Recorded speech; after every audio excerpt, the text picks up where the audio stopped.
कत्ल के मुकदमे में गिरफ्तार साबिक वफाकी वजीर और GDA रहनुमा गुलाम मुर्तज़ा जतोई की जमानत मंजूर कर ली गई। गुलाम मुर्तज़ा जतोई के वकला गुलजार आलमानी और अब्दुल्ला कोराई के मुताबिक नौशेर फिरोज की इंसदाद दहशतगर्दी की खुसूसी अदालत ने जमानत 2 लाख रुपए की मुचलकों के एवज मंजूर की।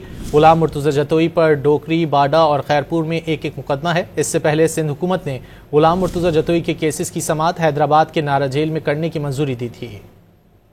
कत्ल के मुकदमे में गिरफ्तार साबिक वफाकी वजीर और GDA रहनुमा गुलाम मुर्तज़ा जतोई की जमानत मंजूर कर ली गई। गुलाम मुर्तज़ा जतोई के वकला गुलजार आलमानी और अब्दुल्ला कोराई के मुताबिक नौशेर फिरोज की इंसदाद दहशतगर्दी की खुसूसी अदालत ने जमानत 2 लाख रुपए की मुचलकों के एवज मंजूर की। गुलाम मुर्तज़ा जतोई पर डोकरी, बाडा और खैरपुर में एक मुकदमा है। इससे पहले सिंध हुकूमत ने गुलाम मुर्तज़ा जतोई के केसेस की समाअत हैदराबाद के नारा जेल में करने की मंजूरी दी थी। कत्ल के मुकदमे में गिरफ्तार साबिक वफाकी वजीर और GDA रहनुमा गुलाम मुर्तज़ा जतोई की जमानत मंजूर कर ली गई।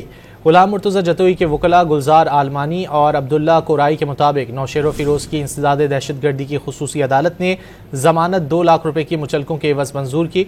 गुलाम मुर्तज़ा जतोई पर डोकरी, बाडा और खैरपुर में एक मुकदमा है। इससे पहले सिंध हुकूमत ने गुलाम मुर्तज़ा जतोई के केसेस की समाअत हैदराबाद के नारा जेल में करने की मंजूरी दी थी।